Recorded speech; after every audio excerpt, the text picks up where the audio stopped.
여러분 10월 31일 하면 뭐가 떠오르십니까? 아마 이날이 되면은 라디오 방송에서 제일 많은 흘러나오는 노래가 10월의 마지막 밤을 이런 노래가 많이 흘러나오는데, 사실 10월 31일 하면 종교개혁 기념일입니다. 종교개혁을 영어로 리포메이션 이런 단어를 쓰는데, 그 뜻의 의미는 폼을 바꾼다는 거죠. 폼을, 우리의 신앙의 폼, 또 교회의 폼, 이걸 새롭게 바꾼다, 다시 바꾼다, 그런 의미겠지요. 그러면 어떻게 우리가 바꿀 거냐? 성경대로, 그리고 초대교회의 모습으로 새롭게 우리가 가지고 있는 폼을 바꾼다. 종교개혁 기념일을 보내면서 교회란 무엇인가 생각을 해보는 겁니다. 여러분, 교회는 예수를 믿는 하나님의 사람들이 모인 공동체잖아요. 모여서 뭘 해요? 하나님 예배합니다. 예배라고 하는 건 하나님과의 만남이잖아요. 이 만남이 한 번, 두 번, 세 번, 우리도 매주 예배를 계속 드리죠. 이 만남이 지속되는 것을 교제라고 합니다. 그래서 교회는 하나님과 교제하는 공동체다, 그렇게 정의를 내릴 수도 있겠습니다. 우리가 교제하면 우리가 교제하는 상대를 알아갑니다. 이렇게 상대를 알아갈수록 그 사람이 좋으면 따라하고 싶어 합니다. 우리 청소년들 보면 그 아이돌 그룹 애들 막 너무 좋아해서 걔네 한 번도 자기하고 만난 적도 없는데도 간접적으로 만나도 막 따라 하잖아요. 그 사람들이 입고 있는 옷도 같이 입고 싶어 하고, 이런 거거든요. 그러니까 내가 특별히 자주 만나서 교제함으로 그 사람을 알아가는데, 그 사람이 너무 존경스러우면 그 사람을 닮고 싶은 거예요. 인격적으로도 그분의 인격을 닮기를 원하고, 또 그분이 어떤 하고 있는 일, 행하는 일들, 이런 것들을 나도 같이 하고 싶은 거예요. 여러분, 교회가 존재하는 궁극적 이유가 뭐예요? 사실은 한 사람이 중요한 거거든요. 교회를 다니는 공동체의 지체 한 사람 한 사람을, 예수님을, 그분의 인격을 닮아가는 사람으로 세워가는 거예요. 그리고 예수님이 하신 일, 예수님이 걸어가신 일을 한 사람 한 사람이 우리들의 삶 속에서 그분의 발자취를 따라가도록, 그 한 사람 한 사람을 세워가는 곳이 교회라는 겁니다. 여러분, 우리가 하나님께 예배하고 또 봉사도 하고 교제도 하고 또 이런저런 행사, 사역 굉장히 열심히 합니다. 그런데 정작 중요한 것은 내 자신이 이런 일을 하는 것도 너무 귀하고 또 하나님 나라 사역이지만, 항상 우리가 내 스스로에게 질문을 던져야 될 건, 내 스스로는 얼마만큼 예수님을 닮아가고 있는가? 얼마만큼 예수님이 걸어가신 그 길을 따라가고 있는가? 참, 이 부분을 우리가 좀 집중해서 생각하고 이 부분을 우리 마음 가운데 간직하면서 나아가는 것을 참 우리가 참 간과하고 있는 것이 아닌가 생각을 해봅니다. 왜 그러냐면 사실 이건 하루아침에 되는 일이 아니기 때문에 그래요. 시간이 많이 걸릴 수밖에 없어요. 한 사람이 훈련받아 성품이 예수님 닮아가고 또 그분의 길을 걸어가는 것은 많은 시간이 걸리기 때문에 그래요. 그러니까 요즘 세상의 문화가 인스턴트 문화잖아요. 무엇이든지 즉각적이어야 돼요. 즉각적으로 뭔가가 나타나야 되는 이런 시대적인 흐름들이 교회 안에도 깊숙이 들어오다 보니까 즉각 효과로 나타나고 뭔가 드러나는 이런 부분들에 대해서는 집중을 하는데 시간이 좀 걸리면서도 진짜 본질적으로 우리가 찾아가야 될 이 부분을 우리가 간과하면서 놓치고 있는 이런 부분들이 아닌가 생각을 해봐요. 우리가 지난 시간부터 베드로전서를 이어서 베드로후서 말씀을 우리가 나누고 있는데, 베드로후서는 너무나도 안타까운 상황을 전제하는 거예요. 베드로전서를 통해서, 이 첫 번째 편지를 통해서 그리스도인들이 세상 한복판에서 나그네처럼 살아간다 이거예요. 나그네처럼 서름에 참 그리스도인의 정체성을 붙들고 살아가는데 세상이 너무나도 때로는 무시하고 조롱하고 핍박하고 이런 상황을 견디어 나가는 그리스도인들. 그러나 어차피 우리는 나그네 인생이야. 어차피 우리는 이 순례의 길의 끝을 바라보고 걸어가는 사람이기 때문에 너희들이 어떻게 하면 이 순례의 길을 끝까지 걸어갈 거냐? 어떻게 하면 이 세속에 휩쓸리지 아니하고 정체성을 끝까지 유지하면서 삶 속에서 살아갈 거냐? 이제 그걸 권면하는, 그렇게 살아야 된다라는 말씀이 베드로전서 아니에요? 그런데 이 편지를 보내고 난 후에 얼마 지나지 않아서, 몇 년이 지나지 않아서 이 기대는 참 아쉽게도 산산조각이 나는 거예요. 그러면서 오히려 더 어떤 일이 발생하게 되냐면 우리가 세속 사회 속에 가서 그리스도의 정체성을 유지하고 살아야 되는데 그렇게 되기는커녕 세속의 물결이 교회 안에 들어와 버린 거예요. 이거를 전제하고 있는 거예요, 베드로후서는. 그래서 그 안에 있는 성도들도 분별을 못하는 거예요. 내가 세속에 물들었는지도 모르고 거기에 젖어 있는 이 안타까운 상황에서 두 번째 편지를 보낸 게 베드로후서예요. 이 상황을 이기는 길이 뭐냐? 종교개혁처럼 리폼해야죠. 폼을 다시 새롭게 바꿔야 돼요. 그거는 뭐냐면 내가 교회를 다닌 이유가 뭐냐? 내가 왜 교회를 나오는가? 그 본질을 다시 한번 찾아보자라는 겁니다. 자, 그것 중에 베드로후서가 특별히 강조하는 내용은 우리가 다시 리폼하는 거, 신앙을 다시 새롭게 하는 거, 본질을 찾는 거, 그걸 뭐냐? 베드로후서는 하나님과 주 예수를 아는 것이다. 그렇게 말씀해요. 아는 것이다. 참으로 감사한 것은 뭐냐면 사실 우리는 하나님을 알 수 없습니다. 어떻게 우리가 하나님을 알 수가 있습니까? 근데 하나님께서는 그분의 성품과 그리고 그분이 행하신 일들과 이 모든 것을 성경 말씀에다 다 계시해 놓았어요.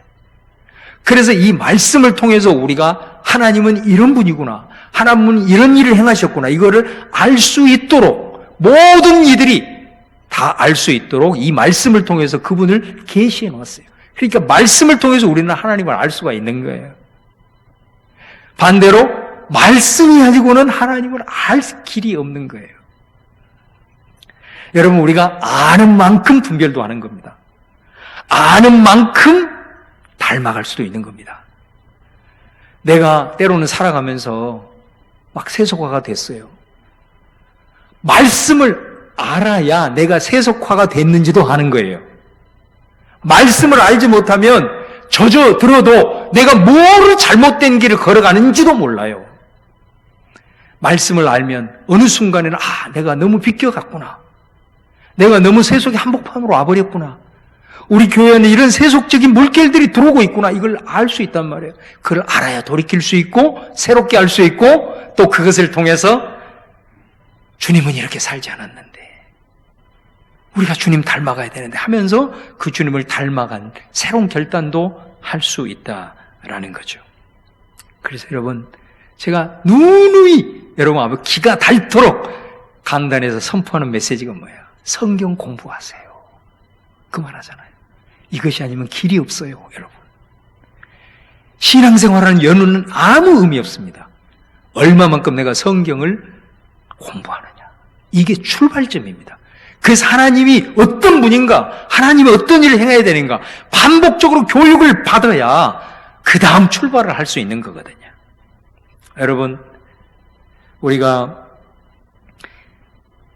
말씀을 공부함으로써 주님을 알아가는 일에 우리가 소홀히 하게 되면 어느 순간에는 내가 왜 주님을 믿는지도 혼동하게 됩니다.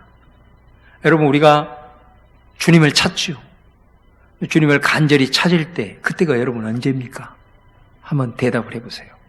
대부분의 사람들은 내 필요 때문에 주님을 찾습니다. 그죠? 내가 뭔가가 지금 내 한계 직면에서 주님의 도우심이 필요할 때 우리는 주님을 간절히 찾습니다. 너무나 중요한 거죠. 왜?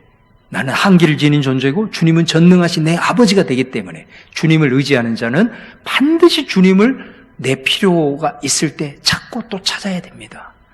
그런데 신앙은 그것으로만 이루어지는 게 아닙니다. 내가 주님을 찾는 이유는 주님을 알기 위해서도 찾아야 됩니다. 주님이 어떤 일을 행하셨는지, 주님의 성품이 뭔지, 그분을 닮아가기 위해서 주님을 찾아야 한다는 거예요. 이게 두 가지가 같이 겸비해야 된다는 거예요. 만약에 우리가 주님을 찾는 목적이 내 필요에 의해서만 주님을 찾고 있다면 기독교 신앙이 미신과 다를 게 뭐가 있어요? 그건 완전히 미신을 믿는 사람도 다 그렇게 하는 겁니다. 절대적인 어떤 자기가 존재라고 생각하는 그 우상에게 내 필요를 위해서 부르짖는 거죠. 바치는 거죠. 기독교 신앙은 고귀한 것입니다. 단순한 미신적인 게 아니에요. 내 필요에 의해서만 주님을 찾는 게 아니고 주님을 닮게 해서 주님을 알기 위해서 찾는 이 차원이 겸비되어야 그게 제대로 된 신앙의 리폼이죠. 여러분, 제가 최근에 청소년 사역을 하고 있는 전도사님이 쓴 그 글을 한번 읽은 적이 있는데, 그 전도사님이 아이들과 함께 이제 얘기를 나누는 가운데 그 아이들이 이런 얘기를 하더라는 거예요. 나는 왜 내가 교회를 다녀야 되는지를 모르겠다. 엄마 아빠가 교회 집사 중직자들이기 때문에 내가 어쩔 수 없이 나오지만 나는 내가 교회에 나온 이유를 나는 모른다. 이렇게 얘기를 하더라는 거예요. 그러면서 그 이유를 알기 위해서 같이 이렇게 대화를 하는 가운데 이 아이들이 부족함이 없는 거예요. 부모들이 다 해주니까 부족함이 없는 거예요. 먹고 사는 거, 용돈 쓰는 거, 부족함이 없는 거예요. 그러니까 주님을 찾을 필요를 느끼지 못한 거예요. 여러분, 얼마나 심각한 일입니까? 아이들이 그렇게 생각하고 있다는 것은 그 부모들도 똑같이 그렇게 생각하고 있다는 거 아니에요? 자기가 필요할 때만 주님을 찾는 거고 있죠, 지금. 그러니 필요가 채워지니 더 이상 무슨 기도를 할 필요가 있어? 더 이상 하나님 앞에 매달릴 필요가 없는 거예요. 지 마음대로 사는 거예요. 그러다가 내 한계 직면하면 그때서야 주님 찾는 거예요. 이거는 미신 신앙이죠. 거기에 머물러 있으면 안 돼요. 기독교 신앙 고귀한 것입니다. 아이들이 이 수준이라면 이거 어떻게 되겠냐 이 말이에요. 우리의 신앙에 걸어가는 길이 왜곡되지 않냐고 변질되지 않냐고 끝까지 나아가 우리 안에 들어와 있는 이 세속 물결을 이길 수 있는 이 길은 주님을 아는 거예요. 알기 위해서는 성경을 공부하셔야 돼요. 이것이 출발점이에요. 그 기회를 잡으셔야 됩니다. 그 다음에 우리 지난 시간에 이 말을 드리고 제가 뭘 얘기했냐면 신의 성품에 참여하는 자가 되게 하려 함이라 이 말씀을 했죠. 너무나도 중요한 구절이에요. 베드로 후서의 주제 구절입니다. 여기서 이 성품이라는 말은 헬라어로 피세오스라는 단어예요. 이 단어의 의미를 알기 위해서 우리는 구약의 창세기에 보면 하나님이 천지를 창조할 때 계속해서 반복된 구절이 있어요. 1장에 그 종류대로 각기 그 종류대로 만들었다, 지으셨다. 그 종류라는 말, 이 말이 피시스예요. 어원이 오늘 성품이라는 단어하고 어원이 같아요. 그러니까 예를 들어서 주님이 창조하실 때 각기 종류대로 창조했다? 종이 다르다는 거예요. 여러분, 새와 물고기는 종이 달라요. 쉽게 하면 종자가 다르다는 거예요. 또 물고기와 짐승은 종이 달라요. 종자가 다르는 거죠. 이런 거예요. 그러니까 오늘 이 성품에 참여하게 함이라, 하나님의 성품에 참여하게 함이라, 이 성품이라는 것은 종자가 다르다, 그런 의미를 갖고 있는 거예요. 자, 그러면 우리가 종자가 다르다는 거, 누구와 다르다는 거냐? 예수 안 믿는 사람과 종자가 다르다는 거예요. 믿는 사람은. 그런 말이에요. 그럼 어떻게 다르다는 거냐? 우리는 죄로 말미암아 타락한 본성을 가지고 있어요. 그래서 죄로 인해서 우리는 완전히 왜곡된, 변질된 그런 본성을 가지고 있다는 거예요. 그런데 그러한 사람들과 우리는 그런 모습에서 예수 그리스도로 말미암아서 회복이 됐잖아요. 우리는 회복된 본성을 가지고 있는 사람이에요. 그러니까 종자가 다른 거예요. 그 말이에요, 이 말씀이. 그래서 우리는 죄악으로 인해서는 도저히 하나님과 소통을 못해요. 근데 우리는 예수로 말미암아 이 죄악으로부터 거듭나서 회복이 되었기 때문에 주님과 소통할 수 있는 거예요. 그러니까 근본적으로 종자가 다르다, 그런 의미입니다, 오늘 말씀에.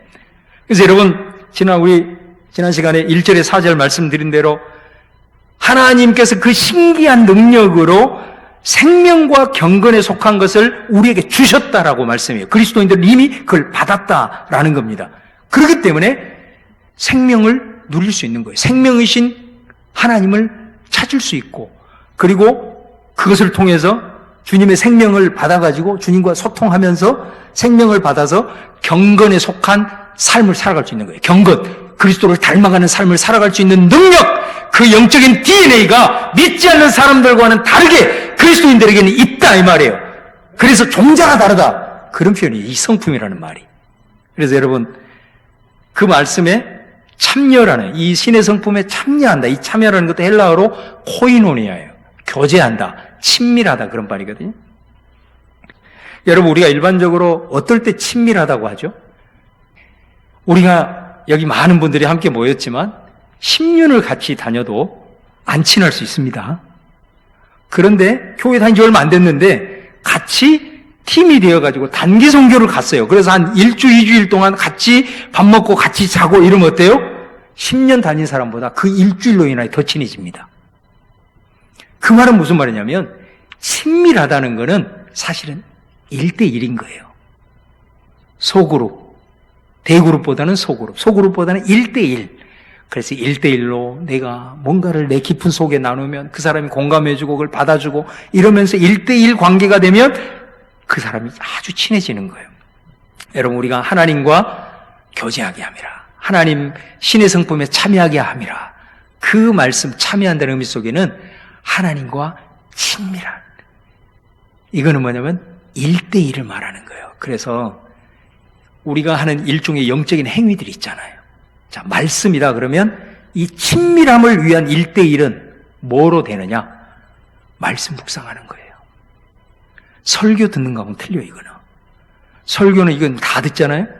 나 홀로 하나님과 1대1 관계 속에서 말씀을 묵상하는 거, 이게 참여하는 거예요. 주님과 친밀하게 지금 교제 가운데 들어가는 거예요. 기도도 우리가 다 함께 모여 민족과 열방을 위해 중보하고 통성으로 기도할 수 있지만 내 홀로 하나님과의 1대1로 영적으로 기도하는, 이런 걸 말하는 거예요. 또 제가 눈이 강조하는 금식, 너무너무 중요해요. 영적인 일기를 쓰는 것, 이게 주님과 1대1로 만나는 거고 교제하는 거고, 그걸 통해서 친밀하게 주님과 나아가게 되는 거예요. 자, 이런 신의 성품, 종자가 다르다는 걸 알고 그 예수로 말미암아 주님 앞에 친밀하게 1대1로 깊이 이렇게 교제에 들어가게 되면 어떤 역사가 내 속에서 일어나기 시작하냐면, 말씀 공부했다 그랬잖아요? 그럼 그 말씀에 대한 지식이 내 안에 있어요. 근데 친밀하게 주님과 1대1로 교제하기 시작하면 그 말씀이 내 삶으로 직접 경험이 되기 시작해요. 할렐루야! 이럴 때 아멘이 해야 돼요. 성경을 읽고 여러 사건들이 나오잖아요. 다 다윗이 무슨 일 했다, 뭐 예수님은 무슨 일 했다, 뭐 아브라함이 어떤 일을 겪었다, 다 지식으로 아는 거예요, 공부를 통해서. 그런데 아는 것 중에 주님과 친밀하게 교제하며 나갈 때 다윗의 사건이 내 사건이 되기 시작하는 거예요. 내 삶에. 여러분, 예수 믿는 건 이 경험해야 되는 거예요, 이 경험. 이 경험하지 못하면 항상 신앙생활을 해도 수박겉핥기식이 되는 거예요. 이 경험을 해야 그때 하나님의 나라가 내 눈에 보이기 시작해요. 그래서 우리 그런 얘기해요. 천국을 맛본다, 이 땅을 살아가면서도. 여러분, 하나님의 나라, 천국이 보이기 시작하는 거예요. 그러면 우리 안에 이런 고백이 나요. 우리 찬송, 자주 부르는 찬송 중에 높은 산이 거친 들이 초막이나 궁궐이나 내 주 예수 모신 곳이 그 어디나 하늘나라. 내 삶을 살아가는 게 때로는 궁궐의 삶이 될 수 있고 때로는 초막의 삶이 될 수 있고 거친 들과 같은 고난과 힘든 역경 삶 속에서도 하나님의 나라를 발견하는 사람은, 하나님의 말씀이 내 삶에서 실제로 일어나는 경험을 한두 번 하기 시작하는 사람은 그 속에서도 이런 감사의 고백을 할 수가 있는 거예요. 이런 찬양이 나올 수가 있는 거예요. 할렐루야. 이걸 경험을 해야 된다는 거예요. 그리고 내 삶에서 주님을 닮아가는 열매가 맺히기 시작을 해요. 오늘 그 주님을 닮아가는 열매가 맺혀지는 게 오늘 5절에서 7절에 나와 있는 8가지 덕목인 거예요. 자, 그 중에 첫 번째가 믿음입니다. 주님과 영적으로 친밀하게 교제하게 되면 우리 안에 믿음의 열매가 맺히게 됩니다. 여러분, 원래 믿음이라고 하는 것은 그 의미가 뭐냐? 받아들이는 거예요. 그러니까 우리가 예수를 믿는다 그러면 예수님을 받아들이는 거예요. 영접하는 거예요. 이게 믿음이거든요. 뭐를 받아들이냐? 예수님이 십자가를 지셨어요. 그래서 우리의 죄 문제 해결했어요. 부활하셨어요. 그래서 죄로 인해서 우리를 얽어매고 있는 사망의 권세 박살냈어요. 마귀 권세 박살냈어요. 자, 이거는 예수님이 이미 다 끝낸 거예요.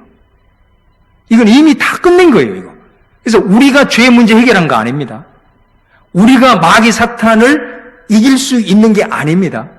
우리가 사망 권세 아닙니다. 이건 예수님이 십자가 부활을 통해서 이미 다 이루신 거예요.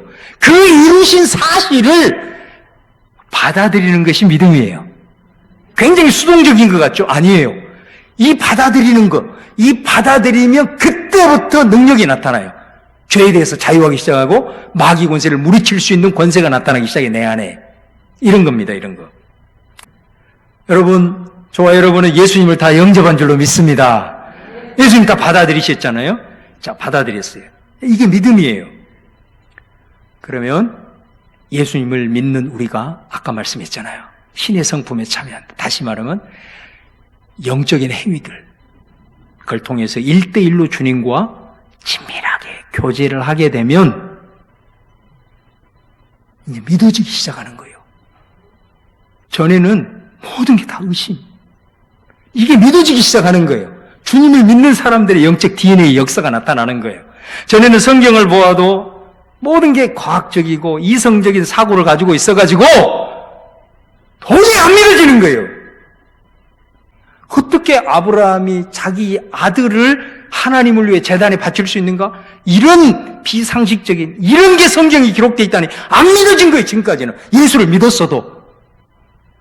그런데 주님과 영적인 행위들을 통해서 1대1로 친밀하게 교제하기 시작하면 아브라함이 바칠 수 있었던 그 마음이 이해가 되기 시작하는 거예요. 왜 아브라함이 이렇게 바칠 수 있었는가를 내가 받아들이게 된다, 이 말이에요. 그 말은 무슨 말이에요? 영적인 행위들을 통해서 친밀하게 나아가면 내가 이제는 주님을 그만큼 신뢰하고 있다는 거예요. 여러분도 똑같은 사람일지라도, 같은 자식이라도 신뢰를 더하는 아들이 있잖아요. 그런 아들에게 뭔가를 맡겨도 더 잘 맡기잖아요.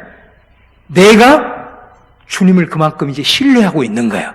주님을 믿는 사람, 그러나 친밀한 관계 가운데 들어가지 아니하면 주님을 믿는다고, 받아들인다고 하면서도 주님을 신뢰하지 못하기 때문에 성경의 말씀들이 안 믿어지는 거예요. 믿어지는 길은 뭐냐면 주님과 친밀한 교제에 나아갈 때만이 그것이 믿어지기 시작하는 믿음의 열매가 나타난단 말이에요. 할렐루야! 두 번째는 믿음의 덕을 더해라, 그렇게 말해요. 두 번째 열매가 덕이에요.